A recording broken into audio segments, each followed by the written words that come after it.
Hey, Dr. Shaw here. I was trying to avoid doing a video because video editing is not my thing, but I got so much feedback and questions about the fire cider. So here's your fire cider tutorial. First of all, super easy, home remedy. Everyone should do this. Here's what you need. And first, let me tell you about fire cider. So it's called fire cider because it's made with apple cider vinegar. And it's called fire cider because it's spicy. So it's something that you can use as an immune boost, as a preventative, or as an acute treatment. You can use plant material in lots of different ways. You can soak it in hot water and make an herbal infusion. We call them herbal teas, but they're really herbal infusions. You can soak plant material in alcohol and make a tincture, literally vodka. You can put plant material, pour vodka over it, let it sit. So that extracts the alcohol soluble components. Or you can do the same thing, but put plant material in vinegar, and that's what fire cider is. So you're getting the good stuff out of the plants, and you're getting the little boost that apple cider vinegar gives you. So you can use whatever ingredients you want, but they're antimicrobial, anti-inflammatory, and immune stimulating, basically. So traditionally, it has, I'm gonna see if I can flip this. See, I don't know how to flip. I'm just gonna go like this. So you have onion, garlic, ginger. I went by Sprouts and got some turmeric root, and then I also went by, and this is horseradish. You can add citrus, you can add fresh herbs.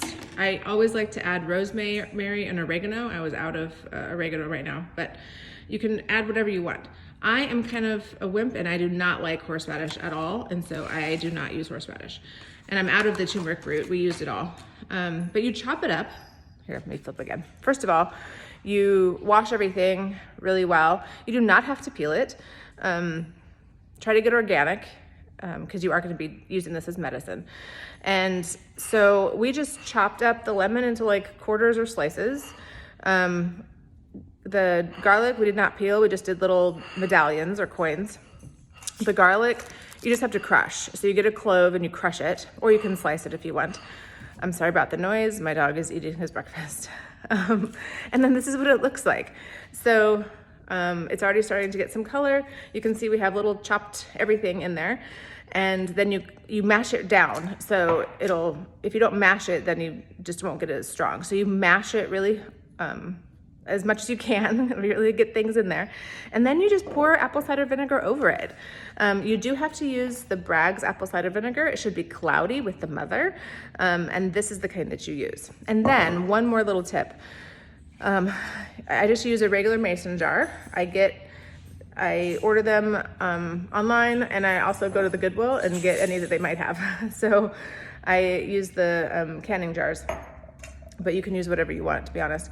But if you just put this on, it will corrode because of the apple cider vinegar. And so you have to get a little piece of parchment paper, just cut it into a little square and put it on that so that it won't corrode.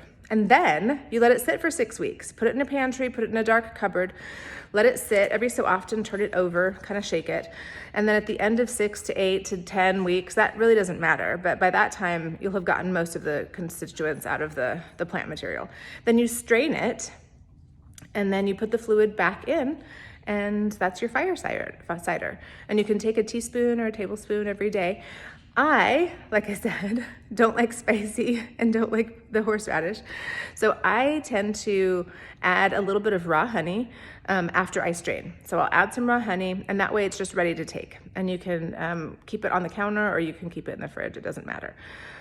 You can also take the rest of this, once you strain it, and make it into a nice pulp and use it as well. But the fire cider part is the liquid, the golden liquid that comes off of this, okay? So I hope that helps. I'm sorry we didn't have an in-person class. I couldn't figure it out logistically we didn't have a kitchen at the office, and then it involves cutting and knives, and I just thought, well, maybe that's not the best idea. So then you label it, fire cider, and the date, and this will last you months and months. So everyone in the family can take it, and it's a nice little immune boost. If you have questions, go ahead and post them for me. Thanks.